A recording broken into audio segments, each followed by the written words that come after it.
Well, the premise of brand a fan is observed at the highest levels of business. In fact, if you think of some of the brands you're actually a fan of and what led you to become a fan, you'll find some similarities there. And that's why I've invited Ron Tite, who has worked with legendary brands like Google, Intel, Microsoft, Hershey, and even DoorDash to help us uncover how the world's biggest brands compete and win the battle for time with their audiences. And so that the rest of us can learn how it happens at the highest levels. Ron, you are the founder and chief creative officer at church+state, and you're an author. To me, you're a best-selling author. I don't know if, I'm sure Amazon agrees. Aren't we all? Aren't we all, Lauren? I mean, really. I've got one of your books here, Everyone's an Artist, and I was telling you that I actually have Think, Do, Say, You're Awesome, second book. It's on my phone because I take it with me wherever I go. I love it that much. Ron, thank you so much for joining me on the Brand a Fan Show. Thanks for having me, and hello, everybody out there. Ron, one of the promises we make on this show is to unpack the phenomenon of fandom. And that's an interesting take because we are actually self-identify ourselves naturally through groups and how we reflect ourselves in other people. That's not really a solo exercise, even though it happens in nature. I want to ask you, what does fandom actually mean to you as a person or as a marketer? Well, I think fandom is people who take support for a brand to a completely different level. It goes above and beyond anything that is normally expected or that it normally develops out of a transactional relationship. And I think that the idea of fans is such a great word. I know it seems like it's obvious, but it's not. Because fans are rooted in people who cheer. They actively cheer for their quote unquote home team. Mm-hmm. They cheer for their home team, and is an undying love for their home team. And their home team can do no wrong. And they affix themselves with apparel and with face paint, and will get stripped naked in their upper torso and paint obscene gestures on their horribly out of shape bodies. What all do you do up there in Canada for hockey? Well, we do it. It's very cold. It's very cold. So we actually don't get that naked that often. But that's, to me, what fans do. It's almost an unrealistic support of a brand or of a team. I love that. Unrealistic support of a brand or a team. Yet it's something that we do quite naturally. And you don't have to be a fan of a sports team to have kind of that hero's journey with something that you're a fan of. What are some of the things that, growing up that you were a fan of that maybe shaped some of the choices or the paths that you had in your career? Well, certainly on the sporting side, I was born in Montreal, so I was a big Expos fan, a big Montreal Canadiens fan. And I saw, Montreal Canadiens fans are, it's original six. Those are pretty, there's not much else there in terms of sport, right? So they're really, really focused on the Canadiens, and every pass is evaluated and criticized by their fans. But I also think, fans of music tell us a lot. I was a fan of comedy growing up, and to the point that when I saw Bill Cosby, or as he's now known, He Who Cannot Be Named. Sure. But when I saw him as a kid, it was comedy on a whole other level because it was relatable and it was accessible. When Jerry Seinfeld tells a story, when Jerry Seinfeld saw Jonathan Winters, he was like, well, I can't do that. There's no way. That's a whole other talent that's beyond belief. But when he saw Robert Klein, he thought, oh, wow, this is someone I can relate to. I could see myself doing that. When I saw Robin Williams, that was the equivalent of Jonathan Winters for me. It was like, well, this is not something this is unhumanly somebody who has this talent and ability. But when I saw Bill Cosby, I was like, oh, I think this guy grew up in my house. And I think I could do that. And so I became a fan of the genre, of a certain type of comedy. And how that manifested itself was then began to dissect it. So I became more curious about it. I became more invested in it. I wanted to see the method to the madness, because it wasn't, oh, well, there's 1 in a million or Robin Williams, or 1 in 10 million or Robin Williams, but like more accessible comedians like, no, how are they actually going about this? Because this seems like I could maybe do this. Sure. So I kind of geeked out on process and all the kind of surrounding factors around comedy, and why somebody did something, and what was their career trajectory, and all that kind of stuff. That's awesome. I think it's kind of interesting, and you alluded to it, like He Who Must Not Be Named. Comedy it feels like it's one of those riskier fan, it's a risky profession, obviously. Yeah. But even to be a fan of a comedian, and we've seen not just one, but several comedians like towards the end of their career or smack in the middle of their career who have maybe had a misstep or have gone out of the cultural norms outside of that. And one thing that we haven't yet explored on Brand a Fan is really that risk side of getting fans, and then what happens, because it's true, fans can fall out of love with you or be kind of ostracized for being a fan of that person. Now, your fandom for Bill Cosby, like that was a natural affinity because you just saw so much connection with you. But now I wonder what kind of that relationship feels like that, right? So no. Can you talk from where you've sit working with brands who are also playing on kind of this risky edge? They're so big, they're almost like too big to fail, but obviously nobody is. So what is the risk of accumulating fans, knowing that whether you're a comedian or a really large brand, that there's kind of an edge there? How do you navigate that? Yeah, it's between the two, there's a lot of similarities there. So, and you can track the changes in comedy and the changes in marketing, and they overlap. And comedy may even kind of be a leading indicator for some of the changes in marketing, because the thing about comedy that's really interesting, that is more difficult in marketing, is that the metric is pretty simple. Either they laughed or they didn't. There's no, in comedy, there's no, well, the engagement score was rather high, but it has not resulted in transaction. Like, no. There is one metric and one metric only. Either they laughed or they didn't laugh. And that was it. And whereas in marketing, there's a million different variables that can kind of go into creating something that is successful. But what we've seen in comedy is, as consumers have looked to align their values with the things that they support, that they are fans of, and because they see a little bit of themselves in the things that they are fans of, and because they see a little bit of themselves. So if you're a Chicago Cubs fan, for years you thought that you're kind of the sad sack, right? You were the person like, yeah, it's got a little bit of me. I'm a little bit of a Chicago Cub. In comedy, what comedians started to do was comedians started to go beyond the kind of believe in the purpose, more purpose over punchline, because they knew, and I don't know that they analyzed it this way, but it organically moved in this direction where comedians started putting purpose over punchline. And so you started seeing, Hannah Gadsby quit midstream of a show to kind of talk more about personal values.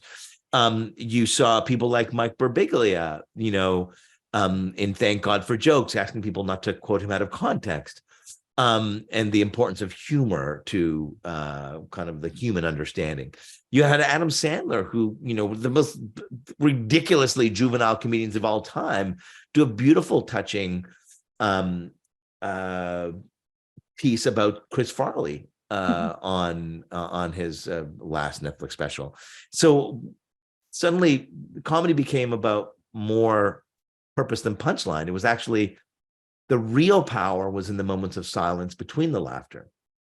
And we now start to see the same thing in the brand space, where consumers want to see themselves and their values in the brands that they support. So has to be an alignment there. Now, just as it has happened in comedy, you then start to get counterculture.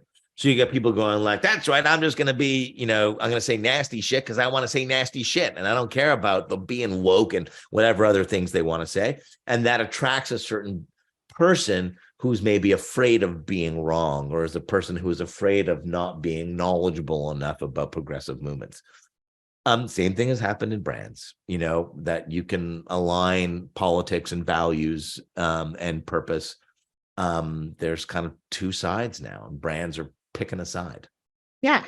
What are some of the changes? So again, that's a little bit risky, but what changes are brands, like what questions are they really asking themselves when it comes to staying relevant with their stakeholders? Because hopefully the brands that you work with, the brands that I love to work with, they at least have some idea of what their brand values are. They have some idea of who their most important audiences are. And even if they need a little help being steered in the right direction, like they at least understand those pieces. So in the rooms that you're sitting in, what are the questions that they're asking about staying relevant, staying in the moment, or kind of what's next so that they don't lose relevancy with their most important audience? Yeah. And the skeptics may not believe this, but this is the truth, that brands are worried about being performative with it. Like they're worried about like, are we just saying this is the purpose, even though we don't truly, what link does this have to us selling, insert product here?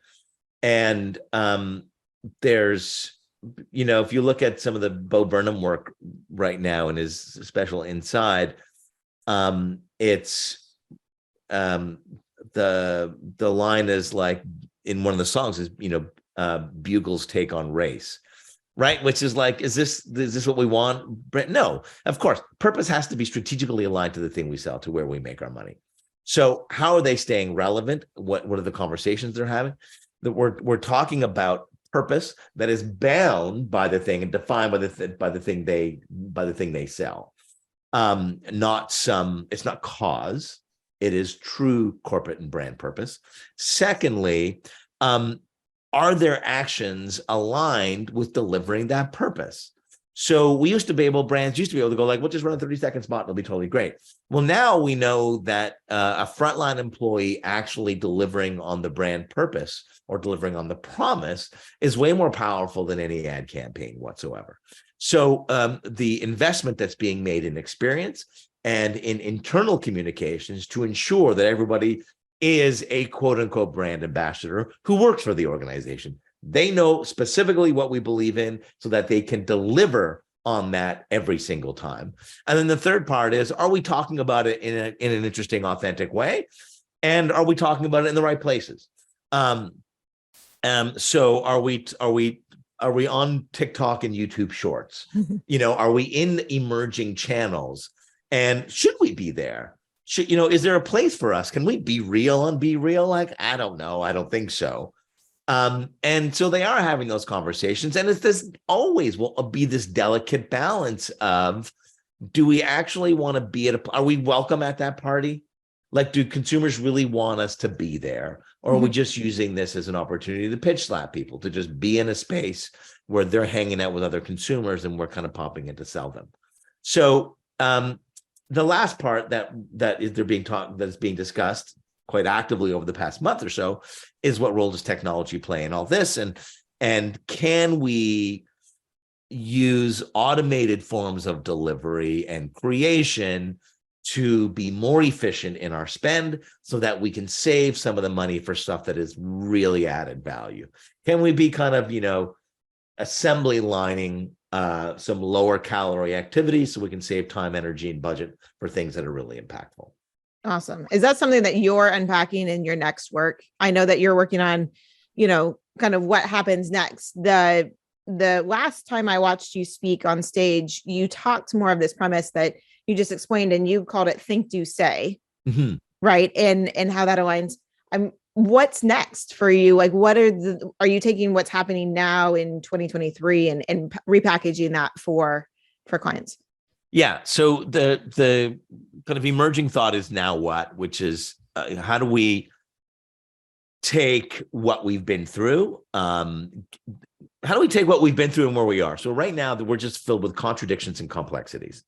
which is everything from is this hyperinflation gonna continue, and are raising interest rates by central banks going to help us out, or is this a geopolitical event? It's not going to do anything. Is this going to be a soft recession? Is this going to be a hard recession? Be a long one, a short one? Who knows? Down to, are we hugging people again? Or are we sticking out and giving people the Heisman? Or high-fiving people? Like, are we back in the office and enjoying that collaboration? Or are we enjoying the freedom of working? But like, there's just all these contradictions. And the one thought is that business leaders and marketers, they want to do the right thing. They're just not sure what the right thing is. Then people are just kind of standing there going, can someone tell me what to do? I want to do the right thing. And over top of all of that, we've got these massive social injustices and diversity and inclusion approaches, which are desperately needed. And so there's a lot of pressure on business right now to get it right. There's a lot of pressure on marketing to get it right. And if we're honest, Lauren, we haven't even really scratched the surface on the big data thing, which was the last big shiny object that marketers were all clamoring about. Sure. We have not even got that to the point where we're actually have a dedicated process or a sound process that is collecting and archiving and gathering insights from and changing content and kind of using those insights to change our communication. We're not even there yet. We're not even close to being there yet, and we're already on to the next thing. So how do you do all that? And it really, I think it's about one focus, and that's growth. That's it. Let's focus on growth. And as long as we identify that growth starts with personal growth, no organization can grow without personal. That's where it starts. People going, yeah, you know what? I'm going to change up what I do on a daily basis. Okay, how do I do that in a really responsible way? So I'm going to invest in personal growth. When I invest in personal growth, now I can invest in team growth. And team growth occurs when we start to look at growing process, and we start to growing insights, when we start to grow systems. And when those things start to grow, then organizations grow. And when organizations grow, isn't it amazing how the communities that they're a part of start to grow? Because as organizations grow, now you've got more margin, now you've got more profit, now you can experiment a little bit more, you can take a little bit more risk, you can take some chances. And so that's where I think the future is it's a 100% focus on growth.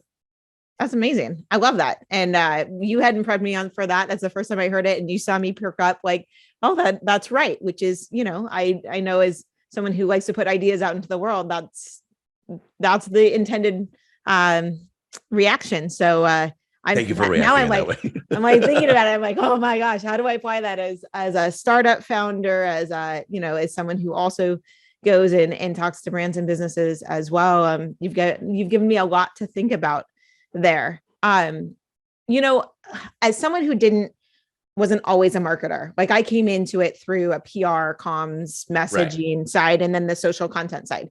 So even after 8 years with Jay Bear in his tutelage, I have kind of deduced that marketing does basically two things. And I want to throw this against the wall here and see if it sticks for you too. I think that marketing does a great job of capturing attention. It's that thumb stopping in the feed. It's that Super Bowl commercial. It's the viral hits, right? Lots of marketers are only concerned about attention. And I have always been of the ilk that it's not so much the attention, that's nice, but I want to help people fall in love. Hence brand to fan. I think that brands who build fans build for the future that way. So if marketing to me very simply comes down to two camps, attention or affinity.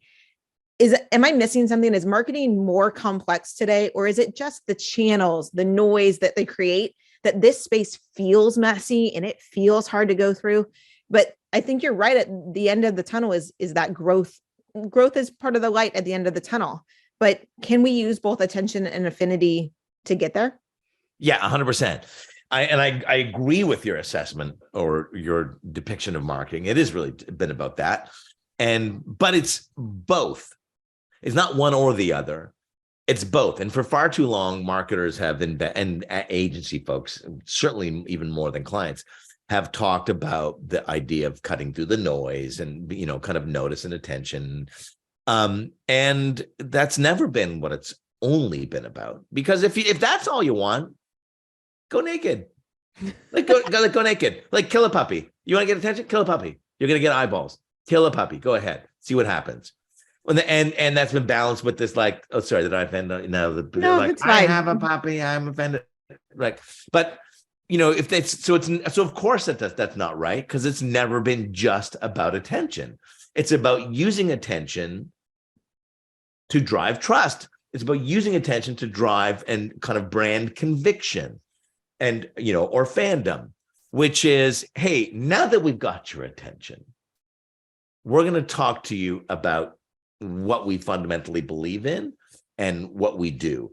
And if that's something that is relevant to you, then you may want to, follow for more, kind of thing.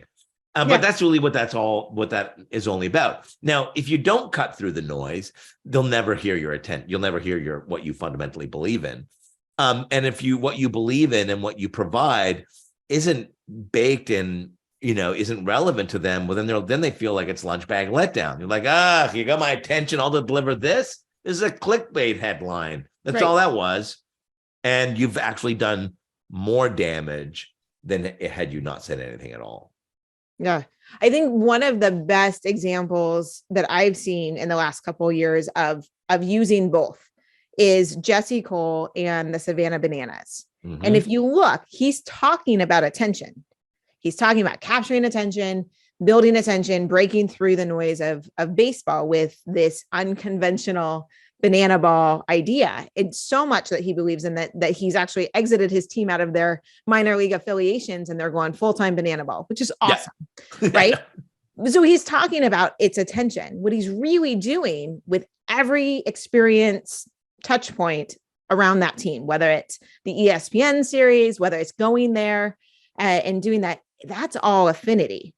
To me, what have you seen with Savannah Bananas? I know that this is one of the things that we share in common, like a kind of an admiration for what Jesse Cole and his wife are doing with Savannah Bananas, but just kind of from also as baseball fan to baseball fan, like what's interesting about that to you?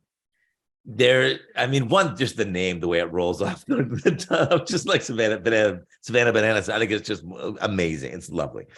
Not lovely. It's hilarious and it's totally fun and consistent with the brand. He just did something the other day that I think says everything about the brand and about how they create great fans. What he's done for the brand, all at pretty much every customer touch point, is like, what sucks about this? And there are legacy products and sports and brands and industries that all have certain components to them that suck. All of them, right? I love traveling. I travel a ton. I love hotels. I love great hotels. I love the service, everything else. I don't like paying $12 for a package of cashews. I think that's BS. And I absolutely hate that. When Virgin Hotels came in, Virgin Hotels were like, you know what we're going to do? The food in your room is the same price it is on the street. And I was like, now you're talking. This is something I can get behind, because I loved all these other hotels, but there's certain components that I absolutely hated. So I know that he knows that about baseball and about sports, and that there are certain things that fans, while they go, they don't love everything. And one of the things fans hate is, I hate to have to spend $400 to get a ticket to a professional baseball game. That if I don't have, season tickets and I want to go to a game, well, a reseller has scooped up all the tickets, in cahoots with the organization. Because they're paying the organization more money for the face value of the ticket, and they're reselling it for significantly more people are winning. So over the short term, what does that do? Well, it's a spike in revenue for both organizations. And you might be going, amazing, that's great. No, because no one is taking the fan perspective in that. No fan is going to cheer for that move. And if you're playing the long game, what you want is more people in more seats for more time. And he knows that. And so he was offered a reseller deal for $1 million. They were going to buy $1 million worth of tickets and resell those tickets. And he turned them down. Wow. He turned them down because he wanted his fans to be able to pay face value for tickets and not resell all those tickets to a reseller. And that just says somebody who really understands his fans and who really understands that the long game for his business is on only keeping those fans happy and interested. Yeah, I think that's amazing. And speaking of, like, we both love to travel. Portland International Airport, which is my hometown airport, they also do the on the street pricing inside. So they're not like, it's still $6 for a cup of coffee, but it's not 12. Right. So yeah. And it's like, I get that they're from, again, the rent is more, like, I get that it can't be a direct, cost comparison because there's different inputs and there's, you got to maintain your margins and all that kind of stuff, but it's not what they're most organizations are like, well, we can charge more. So we do. Yeah. I know you have an awesome story about a hotel that went above. They aligned with their things you say, and it really made an impact on you. Would you grace us with that story and just how that changed your perspective of being there at that hotel? Are you a fan of them now? Yeah. I'm a big fan. As you know, from the speaking world, you kind of, it's not often you get to choose your hotel, right? Because you go where the gig is and you stay where they are. So I stay in a ton of different hotels. When I do get an opportunity to travel for my own agency, then I get to, select hotels. And when I was in Vancouver a lot, I was staying at this place called the Westin Grand. And I stayed there once and tweeted out like, I love the Westin Grand. And they tweeted back like immediately, like, we love you too. And I was like, oh, well, that's great. And they said, if there's anything we can do to make your stay better, let us know. So one, they're reaching out going, the default, right? If there's anything we can do to help you, to make your stay better, let us know. And because normally people are like, thanks. I said, well, if you're going to ask, I'll tell you, there was no shampoo in the hotel room this morning. And female listeners right now, or maybe Lauren, you're sitting there thinking, who cares? There's no shampoo. You bring your own. You're like, nope, I'm a dude. We don't do that. What your listeners and viewers cannot see is I have a massive bald spot. I don't need Alberto for this. So I don't bring my own shampoo. I just use whatever's there. And when there's nothing there, bar of soap it is. Right. That's what it is. So I said there was no shampoo. They, of course, apologize profusely and say, we'll replace it. And they come into I wasn't there, but they go into the room, they replace the shampoo, blah, blah, blah. And then they send somebody up with some fresh fruit and chocolate and a carafe of ice water and a note that says like, hey, thanks for being a loyal guest and follower. We hope you enjoy the rest of your stay. And here's a little treat from us. And I thought, well, that's going above and beyond. Like they're kind of taking customer service to a different level and they're just making sure I'm cool, even though it's such a first world problem.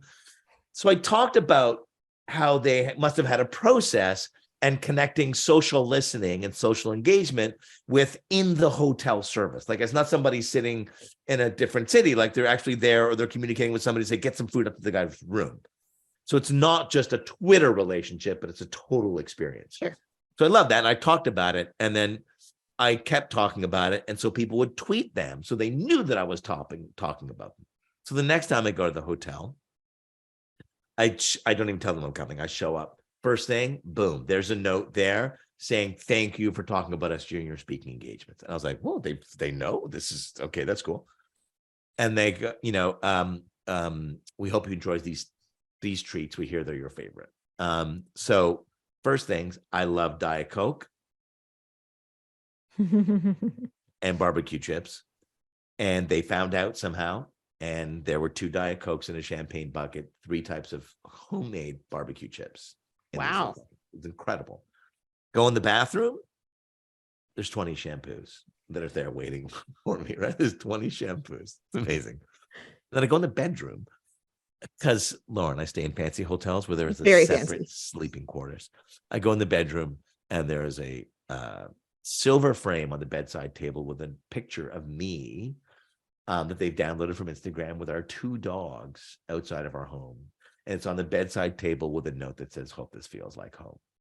Now, there's a million different things about that I love. So it's everything from finding out about the like, oh, this guy loves Diet Cokes. We're gonna, when he's here, he sees a little bit of himself in us. We're gonna help him see more of himself in us by having his favorite things right there. Amazing. Okay, so that's cool. Secondly, amazing personality and sense of humor about putting the 20 shampoos, and like incredible, right? Yeah. So that's awesome. It's, and you know, I'm a background in comedy. I love that insight. Second, then thirdly, that, you know, the fact that they took the time to download something, put in a silver frame, you know, as a home would be. But here's the most, I think the most important part about it. When I talked to my wife, she said first of all, I was like, isn't this amazing? And my wife's like, yeah, I'm sure you'll love it. Good for you. But when she said, just you like, if they put a picture of me in the frame, that would have been creepy. So I went to the hotel and I told them the next time I was there, I asked to meet the guy. And I said, I just want you to know, like, I want to give you feedback. I loved it. My wife said if the frame picture would have been her, would have been creepy. And he goes, we actually have a policy. We'll only put pictures of people staying in the room in the frame because you never know who's bringing who to a hotel room. Now, what I love about that, aside from it's brilliantly funny, and reminds us just how creepy it must be to work in a hotel. But sure. It reminds me that often we have these great ideas to connect with fans. We have these wonderful, brilliant ideas, and they're one-offs, and we celebrate one-offs, and one-offs are useless. Mm-hmm. They're absolutely useless. That if you don't operationalize those great ideas and scale those ideas so that they can be delivered to every single possible fan, then you'd never scale the business. You have these series of one-off experiences, which are nice, but they do nothing to the business. And so what I loved is that they said, like, hey, we've done this enough times. There's one time it didn't work out, and so we put in a policy. So they took what I would call a concept car, and they put it on the assembly line. And it didn't make me feel any less special knowing that they had done this before. And that, I think, when you want to create fans, you need both. You need wacky ideas. That if the Savannah Bananas do something in a game that's really fun and interesting, they need to then make that a part of every single game. That's how you deliver and create fans at scale. Yeah, that's amazing. I love that story. I'm glad you retold it. And I'm now thinking, like, no, how do I get to Vancouver just to stay at the Epic Westin Grand? And I'm sure that they do have, like you said, they've operationalized it enough that it's there in your profile. They know, you know, that's, you can go to any Westin and maybe get a similar experience. And I'm sure you do when you travel as much as you do. Well, I want to wrap this up by asking you, Mr. Tite, the 2 questions we ask everybody on the Brand of Fan show. I feel like I need to have like a hand on a buzzer, like, No, you can take it's not a speed round. You can take as much time as you need. We talked about a couple great brands and some things, but I really want to know, like, what it could be: a brand, a product, a service, an item of food. What are you a fan of today, right now? Today, I'm a big fan of Bo Burnham. Bo Burnham is a comedian, and his latest special is called Inside, and it's absolutely brilliant.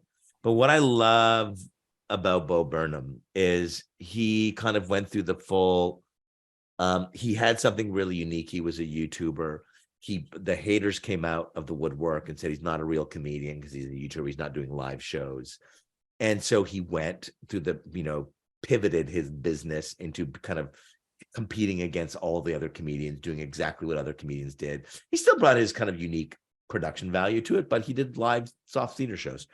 And he did that, and it kind of lost his way a little bit. It was still really funny stuff, but he himself wasn't fulfilled. And his show Make Happy, which was sold to Netflix, at the end of that, he quits stand-up comedy. Like, he quits doing stand-up comedy.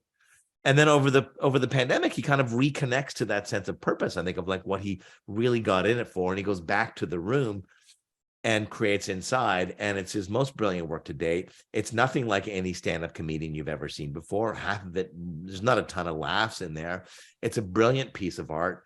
And I don't know that I would call it music, and I don't know that I would call it comedy, and I don't know that I would call it entertainment. It's Bo Burnham. It's a sample of one. Yeah. And he just reconnected with that sense of purpose, I think. And while everybody is so conditioned to develop a specific level of expertise in doing that show, he wrote it, composed it, sang it, played it, lit it, shot it, mixed it, cut it. He did everything. He had 6 Emmy nominations. He won for 3 for writing, directing, and editing, which are never won by the same person. And I just love that he is population of one. Yeah, he really is. And that is something that I remember watching that multiple times after it came out, and getting small insights or small appreciation for each little piece. You watch it and you pull something new from that every time. So thanks for that reminder. Yeah. Okay. Next question. What is your favorite jersey or piece of fanwear that's in your closet or you wish you hadn't gotten rid of? I'm very simple. I think, as we mentioned, I'm a season ticket holder for the Toronto Blue Jays. I'm a massive baseball fan.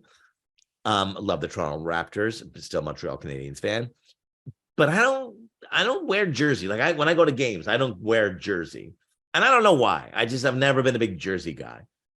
But I'm very particular about my baseball hats. I have probably 25 Toronto Blue Jays hats upstairs. And I wear them all, but then I get really geeky. So this is, for those who know, it has to be one, unstructured, which there's no structure to the inside of the hat, right? It's a floppy kind of baseball hat. And it's not one of those, like those wide brim hats that all the young kids wear now. You look like a first round draft pick when you wear it. I don't like those. I need a hat that sits on my head. It's got to be mid crown. So it can't sit too high and it can't be too tight. It's got to be mid crown, so partway down, and it's got to be what's the do you like fitted or not fitted? Adjustable? Not fitted. Okay. I don't want to adjustable. I don't like a fitted hat because hair grows and stuff. I like an adjustable hat, and that is very specific. It's not easy to find mid crown hats, and so for Christmas this year, my wife got me one because she found a mid-crown Toronto Blue Jays hat, unstructured, adjustable, at the tiniest of weird stores ever. But that's what I wear to games. That's what I wear to, social engagements that I shouldn't wear baseball caps to. But I'm a big hat guy. I love that. Well, if you need a place to put, the 20 of the 25, if your wife is anything like me, my husband has collected hats for every Dallas Stars game that we've gone to in 15 years being together. And he probably started it before. So we have quite the collection in the hat rack of the same looking kind of, he's pretty particular about what he wears. I'm selling a lot of them on FanWagon once it gets launched. I bet I will send you stuff. Yeah. Send me a couple. We're not going to be live in Canada right away. You can send them to me, and we'll fulfill the hopes and dreams of Toronto Blue Jay fans in the United States until we get up to Canada. I can't wait. To my wife is more excited than you can imagine, the decluttering some of this stuff. Yeah, as a sports fan myself, I get it, right? And I'm not really wear a jersey to a game person, but Lord, I have the scarves and the t-shirts and the jackets and all of that. So, Ron, I am so happy that you joined us on Brand a Fan. It has been just an incredible, enjoyable conversation. The takeaways of that, when you scale your great ideas to operate, I cannot even say that word. Operationalize. Yeah. Operationalize. Jeez. Yeah. Okay. The takeaways of when you scale great ideas and operationalize the process to stay true to your desired and defined purposes, that's when your brand is really on the way to create fans who are dedicated to the irrational hope and love that a fan truly does. What an amazing, amazing takeaway. I'm Lauren Teague and he is Ron Tite, and this is the Brand a Fan Show, the podcast that unpacks the phenomenon of fandom to help you build for the future by creating more fans. You can find the links to Bo Burnham and other things that Ron mentioned in the show notes for this and every episode. That's on brandtofan.show. And if you love this episode, please share it with someone else. And don't forget to subscribe, rate, and review on where you get your podcast or you watch this online. Again, my utmost appreciation to you, sir. The fabulous Ron Tite. Where can people follow you and get some of your work? They can go to rontite.com. They can go to church+state.com. Or I crank a lot of stuff on LinkedIn. So feel free to connect with me there. But Lauren, thanks so much for having me. It's just, I mean, obviously it's just such a joy to get to talk to you about smart stuff. And thanks for doing this and thanks for having me. Oh, it's my pleasure.